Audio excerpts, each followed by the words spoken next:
êtes sur Africa Today Télévision. Mesdames et messieurs, bonsoir. Bienvenue dans cette édition d'information dont voici le sommaire. Plus de 30 personnes étaient réunies ce jeudi au ministère de la Pêche, de l'Aquaculture et de l'Économie maritime.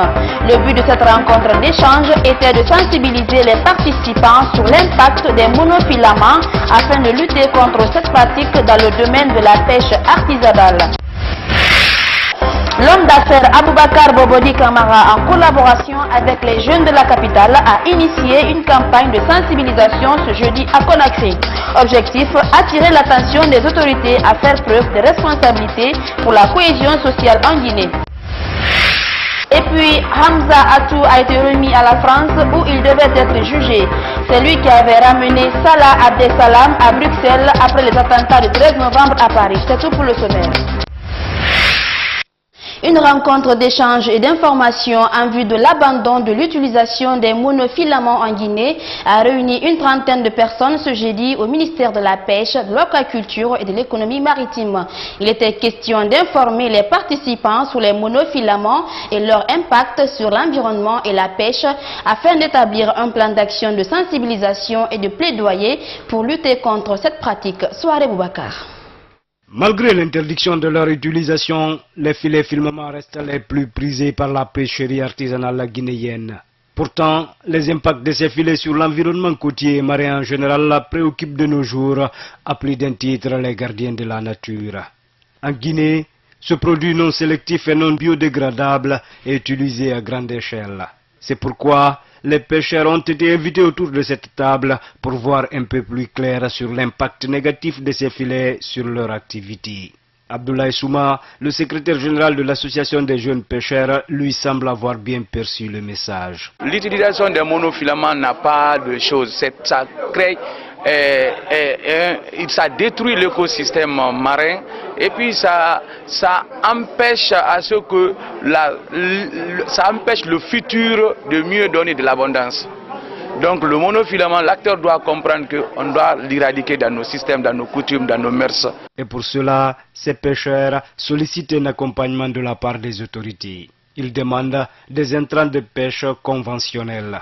Pour le président du PRCM, Partenariat régional pour la conservation de la zone côtière et marine en Afrique de l'Ouest, la volonté de lutter contre cette pratique existe bel et bien en Guinée, mais une véritable alternative manque au pays. Il y a une mobilisation forte des acteurs pour l'abandon de cette pratique néfaste pour l'environnement et pour la durabilité de la ressource. Qu'il y a une bonne entente entre les acteurs, les usagers qui sont les pêcheurs et les administrations en charge de la réglementation. Ce qui manque, c'est peut-être des alternatives encore pour l'abandon de cette pêche, des mesures d'accompagnement qu'il faudra mettre en place pour encourager les pêcheurs à abandonner cette pratique néfaste pour l'environnement et pour la ressource. La durée d'exploitation des filets filmements ne dépasse pas 6 mois, mais il n'est biodégradable qu'après plus de 50 ans. Une campagne de sensibilisation s'est tenue ce jeudi à Conakry. L'initiative est de l'homme d'affaires Aboubakar Bobodi Kamara en collaboration avec les jeunes de la capitale et toutes les entités sociales du pays à faire preuve de responsabilité pour la cohésion sociale en Guinée. Saloum Kondé. 24 heures après la remise officielle du rapport final sur la réconciliation nationale au président de la République, des campagnes de sensibilisation commencent déjà à Conakry. Ces plénières visent à rassembler le peuple de Guinée. Ce jeudi à Kaloum, la diversité des intervenants a entraîné des prises de parole, souvent dans des langues locales, pour expliquer aux citoyens les biens fondés de la réconciliation. Il est important ici d'interpeller le chef de l'État, le président de la République, à faire une réelle volonté politique afin que la plateforme de consultation nationale soit une réalité dans le pays. Et cela d'ailleurs se prouve. C'est ce qui nous pousse d'ailleurs à ce que nous nous retrouvions ici pour informer et sensibiliser. Parce que chacun de nous n'a pas la chance de suivre la télé nationale. Mais ces dernières années à Conakry, les manifestations sur l'axe Bambeto-Koza ont souvent entraîné des morts. Pour les jeunes de Ratoma, cette réconciliation est une opportunité à saisir vu l'engagement du président et des leaders de l'opposition. J'interpelle ici mes amis au sein de l'axe Hamdallah Bambedo, puisque c'est des jeunes qui ont été éprouvés par la souffrance, c'est des jeunes qui ont connu assez de douleur, mais aujourd'hui nous avons la chance, un président qui dit « je vous appelle à la réconciliation ». Nous avons la chance, une opposition qui dit « nous sommes prêts à aller vers cette réconciliation ». Nous avons la chance, à toutes les religions confondues, qui veulent se confondre dans cette réconciliation nationale. Il s'agit là de saisir cette opportunité et de ne pas rater cette opportunité-là. Et puisque si nous ratons cette opportunité, cela veut dire qu'encore nous sommes partis pour une éternité de crise. Pour l'homme d'affaires Aboubakar Bobodi Kamara, initiateur de cette rencontre, malgré les différends et la diversité linguistique dans le pays, la réconciliation est indispensable en Guinée. Selon lui, les autorités et la société civile doivent prendre leurs responsabilités à promouvoir la paix. Et Selou et Alpha Condé, nous dirons qu'ils sont de même père et de même mère. Ils sont de la même famille, tous fils du pays, toute personne qui peut apporter la paix dans ce pays, comme ils l'ont fait hier, que de faire sortir les jeunes dans les rues. Ils doivent se donner la main dans l'intérêt du pays. La politique, c'est pour eux, et la rue, c'est pour le peuple. C'est ce que nous voulons. Après cette rencontre, plusieurs autres mobilisations sont prévues pour rassembler davantage les citoyens autour de ce vaste projet de réconciliation nationale. Comment sont gérées les ordures de la ville de Conakry, de la collecte de potoirs de compost de Dar Salam 1? La réponse avec les cadres de la dite décharge qui évoquent ici le rôle dévolu à chacun dans cette tâche de ramassage des ordures. Et c'est à Fofana. Selon les statistiques du bureau de la décharge de Dar es Salam, la ville de Conakry produit 2000 tonnes de déchets par jour, des résidus qu'il a à charge de collecter puis acheminer en ces lieux pour débarrasser la ville des ordures. Selon les moyens dont nous disposons ici, quand le flux est intense, nous pouvons recevoir au moins 1000 tonnes d'ordures par jour. À défaut de ça, c'est en deçà de ça. Sinon, dans les conditions normales, d'après les statistiques, 2000 tonnes d'ordures est produite par jour à Conakry. Mais pour effectuer ce travail, la tâche est repartie entre le service public de transfert des ordures, les petites et moyennes entreprises et les privés. Le SPTD a sa flotte. Sa flotte, ce sont des camions de 10 mètres cubes, de 20 mètres cubes, qui peuvent travailler du bâtiment, parce que même la nuit, c'est fonctionnel. Donc, il y a le SPD qui joue son rôle. Il y a les PME qui envoient des ordures. Il y a des privés qui envoient des ordures. Outre ces attributions, le SPTD assure également le rôle de sensibilisateur, mais aussi de formateur. Non seulement le SPTD transporte des ordures, mais le SPTD est là, en tout cas pour inculquer à la population une éducation. Pour inculquer, parce qu'on a des PME, pour également, c'est-à-dire former les PME qui sont là pour la collecte des ordures. Malgré ce dispositif, le problème de ramassage des ordures à Conakry reste encore un défi majeur pour ce service. Les ordures, au lieu de se retrouver dans la décharge de Dar es Salam, sont vidées dans les caniveaux ou aux abords des routes. Et justement, à ce propos, le directeur national de l'entretien routier invite la population à entretenir les caniveaux. Pour ça, Yalondé Camara, le fait que les ordures bouchent ces infrastructures constitue la première cause de dégradation des routes. On l'écoute. Madame la ministre des Travaux publics, Hayaoumo Camara, depuis sa nomination, est en train d'engager des grandes réformes, des réformes structurelles dans le cadre de la sensibilisation de la population, pour que la population sache que les caniveaux ne sont pas les dépotoirs d'ordures. Les caniveaux sont conçus pour drainer les eaux et ils sont calculés sur la base des critères techniques à travers la surface du bassin versant, etc. Le débit est déterminé et ces caniveaux sont dimensionnés conformément à cela.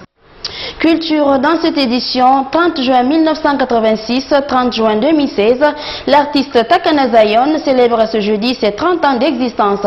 Le concepteur de Zion Prophète a profité de ce moment pour penser une fois encore aux déshérités.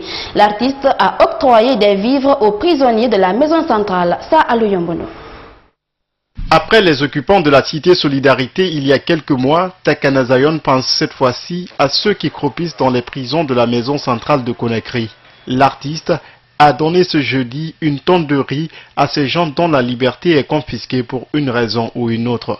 Le chanteur guinéen vient ainsi les fortifier. Aujourd'hui c'est mon anniversaire, je suis venu et donner la force aux frères qui sont en prison. Et comme vous pouvez le constater, à chaque fois qu'on monte sur scène, on prie pour ceux qui sont le plus dans la misère et ceux qui sont plus dans le besoin maintenant. Je pense que les prisonniers ils font partie de ces catégories-là. Tout le monde peut faire la prison. Nelson Mandela il a fait la prison, il est sorti, il est devenu président maintenant.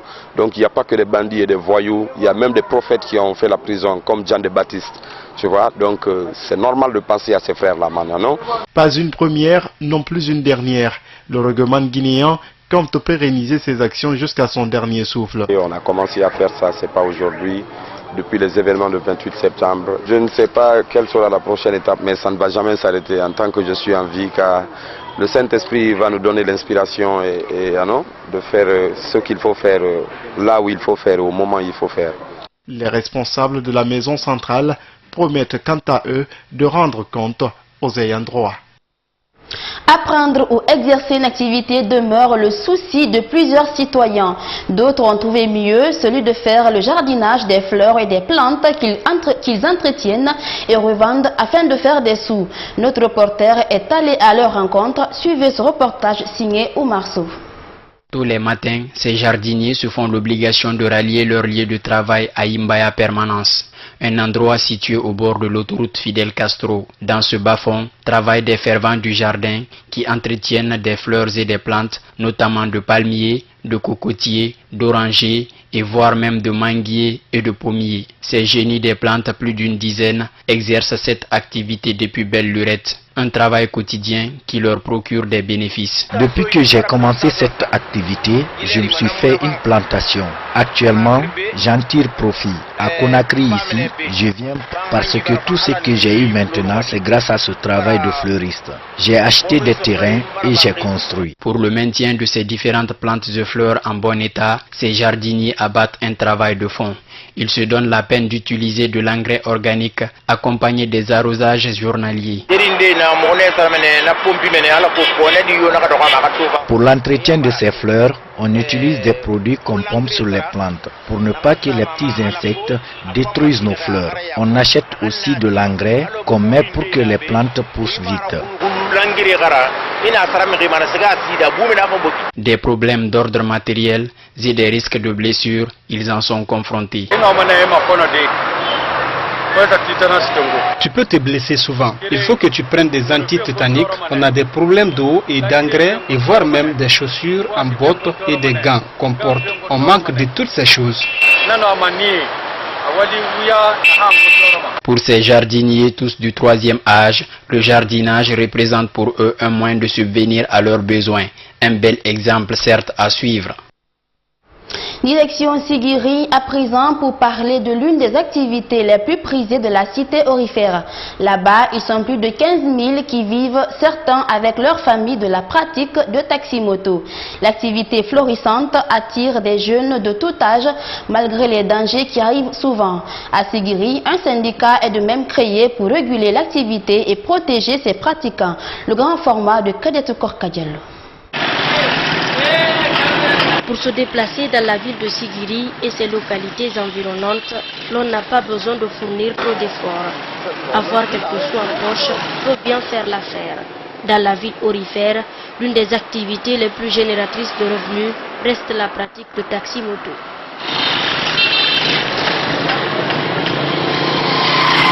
Amadou Diané est âgé de 21 ans. Depuis quelques années, ce jeune subvient à ses besoins et à ceux de sa famille avec cette activité.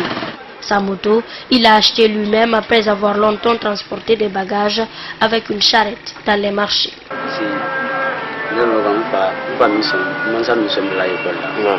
Mes parents ne m'ont pas mis à l'école, j'avais la volonté d'y aller, mais malheureusement pour moi.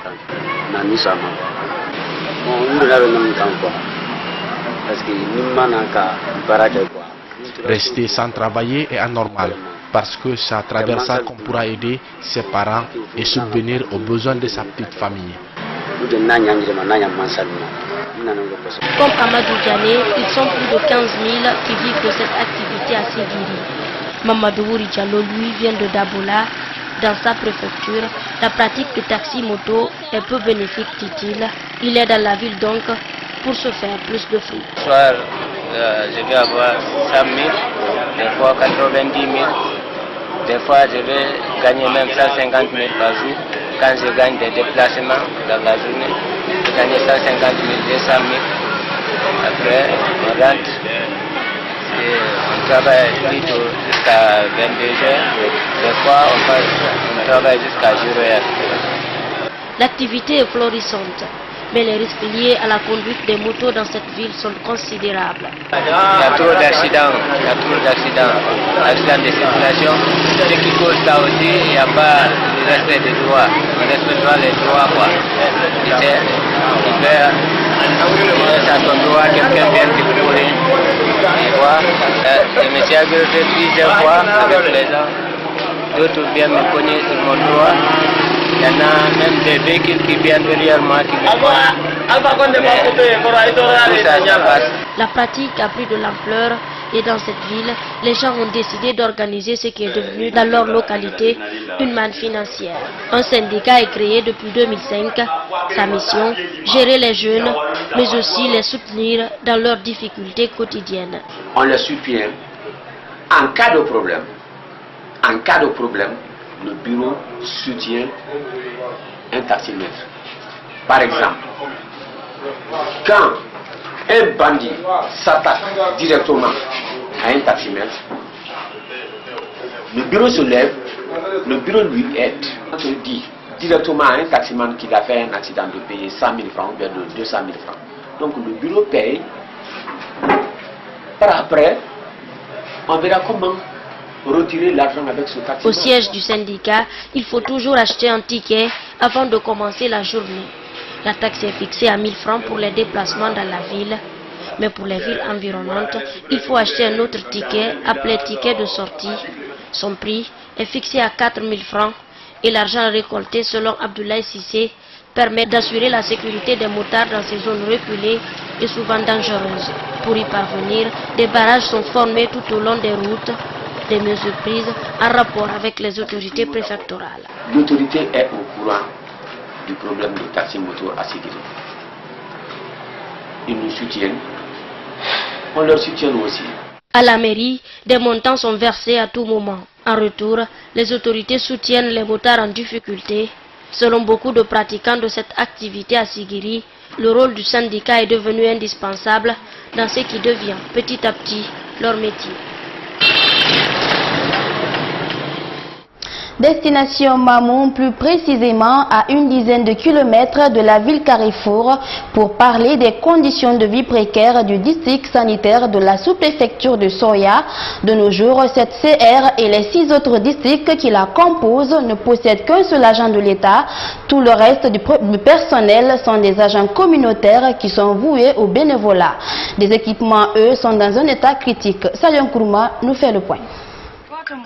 Située à seulement 15 km du chef-lieu de Mamou, la sous-préfecture de Soya est l'une des 13 CR que compte la ville Carrefour. Malheureusement, cette proximité de Soya avec la commune urbaine de Mamou ne se sent pas sur la vie de ses citoyens. Les 15 500 habitants de la sous-préfecture ont bien du mal à satisfaire leurs besoins sanitaires, même ceux primaires. Dans ce domaine, Soya manque de tout, à commencer par le personnel. Un seul agent de l'État fait ce qu'il peut dans cette sous-préfecture pour répondre aux innombrables attentes de la population. Mais la tâche est ardue et les moyens, eux, sont rudimentaires. Le chef de centre est allé jusqu'à se faire épauler par des agents communautaires qui travaillent dans le bénévolat. C'est qu'il y a un manque à gagner. Si je prends le personnel par exemple, je suis un seul agent de l'État qui travaille dans ce centre de santé. Et pratiquement les services sont un peu nombreux. Il y a le point de vente, il y a la salle de vaccination, il y a la CPN, il y a la salle d'accouchement. Mais je peux vous dire que je ne travaille qu'avec des agents communautaires qui ne sont même pas rémunérés. Le chef de centre et ses agents communautaires font le tour des 7 districts sanitaires. Aujourd'hui, aller à Bertheya, Nobe, Bouli, Bente, Farenta et Fodéa sur l'unique moto de service relève du parcours d'un combattant. Au centre de santé de la sous-préfecture de Soya, tout est vétuste, à commencer par les 2 lits d'hôpital. Pratiquement, on n'a même pas de lit, on n'a qu'une salle d'observation qui n'a que 2 lits. Et les 2 lits là, c'est à travers Dinam qui nous a offert ces 2 lits avec matelas. Pourtant, avec la célébration des festivités commémoratives du 56e anniversaire que la région de Mamou avait abrité, les habitants de la sous-préfecture avaient caressé l'espoir de voir des infrastructures surtout sanitaires à Soya.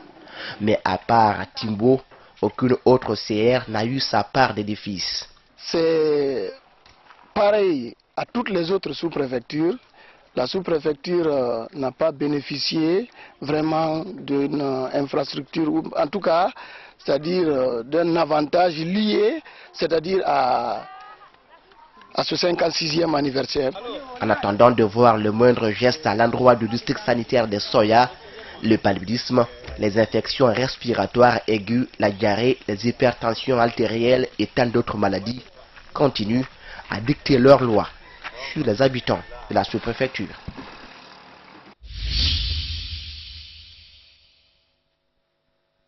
Un point sur les attentats de Paris. Hamza Atou, complice présumé de Salah Abdeslam, a été remis à la France.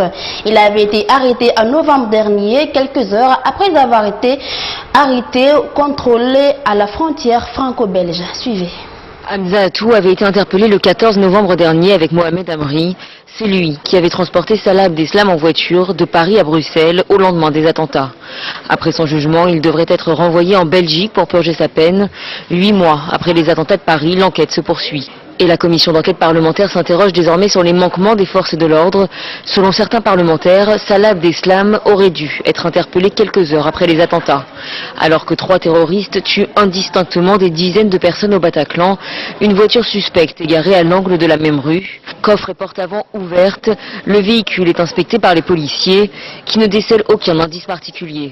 La voiture est alors transportée au garage de la préfecture de police, puis inspectée une seconde fois. Après plusieurs heures d'analyse, les experts découvrent une petite trappe qui cache un contrat de location au nom de Salah Abdeslam. Le nom de l'organisateur des attentats du 13 novembre apparaît donc pour la première fois le 14 novembre. Ce même jour, des policiers effectuent des contrôles de routine vers Cambrai, dans le nord de la France, à quelques kilomètres de la frontière belge. Un homme retient leur attention, un certain Salah Abdeslam, fiché par les Belges comme simple délinquant. Il dit se rendre à Bruxelles. Faute de fiches de recherche, les forces de l'ordre le laissent repartir. Les corps des premières victimes du triple attentat suicide en Turquie ont été enterrés cet après-midi. En même temps, l'enquête se poursuit des 3 kamikazes éthérusses, ouzbeks, kéréguis. Selon le ministère de l'Intérieur, une dizaine de suspects ont été arrêtés ce matin. Regardez. 13 personnes arrêtées, dont 3 étrangers par la police turque. Révélées par la presse locale, les premières images des terroristes des attentats d'Istanbul. Les visages des 3 hommes capturés à l'aéroport Atatürk par les caméras de vidéosurveillance. Sur ces images, on voit clairement l'un d'entre eux ouvrir le feu sur des civils. Les vidéos sont toujours analysées par les enquêteurs qui tentent maintenant de déterminer les circonstances et le scénario exact de l'attaque.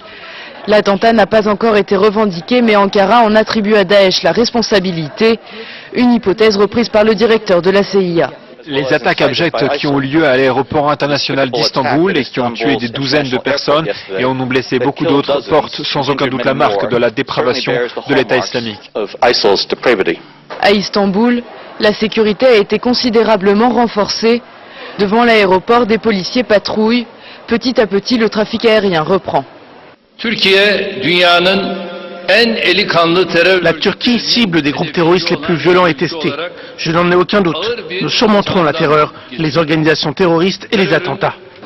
Après une journée de deuil national, les employés de l'aéroport reprennent le travail, alors que les impacts de balles, les débris d'explosion sont toujours visibles dans le hall des départs. Une marche forcée pour que la vie reprenne son cours dans un pays devenu cible récurrente du terrorisme islamiste. Lutte contre Daesh, des frappes menées par les aviations irakiennes ont décimé les rangs fuyant la ville de Fallujah. Regardez. 250, c'est le nombre de djihadistes de l'État islamique qui auraient été tués en quelques heures la nuit dernière par les forces de la coalition internationale en Irak. Les frappes aériennes dirigées par les États-Unis ont atteint un convoi de plusieurs dizaines de véhicules fuyant la ville de Fallujah, reprise par les troupes gouvernementales irakiennes il y a quelques jours. À l'intérieur de ces véhicules, des combattants de Daesh pressés de quitter la ville. En début de matinée, nous avons détruit plus de 138 véhicules et tué tous ceux qui étaient à l'intérieur. Ils ont laissé derrière eux leurs camarades morts et ont pris des militants blessés. Cette opération a brisé le dos des terroristes. Fallujah est située à une soixantaine de kilomètres de la capitale Bagdad et se trouvait sous le contrôle des djihadistes depuis janvier 2014. Surnommée la cité des mosquées, Fallujah revêt une importance majeure pour les Irakiens. Le début de l'opération visant à libérer la ville a été annoncé par le Premier ministre irakien Haider al-Abadi le 23 mai dernier. Avec la ville de Mossoul, elle constituait l'un des principaux bastions de Daesh en Irak. Fallujah a donc été rajouté à la liste des villes irakiennes libérées des mains de l'organisation État islamique, même si le retour à la stabilité est loin d'être acquis. Comme à Ramadi, ville reprise en décembre 2015, de nombreux bâtiments de Fallujah ont été détruits par des mois d'occupation puis par de longues semaines de siège. Les djihadistes ont aussi pris soin de miner la ville avant de fuir. Le retour des 250 000 habitants ne sera pas immédiat. La reconstruction de Fallujah prendra du temps. Fini ce journal, tout le plaisir a été pour moi de vous servir. Merci de l'attention et bonne suite de programme.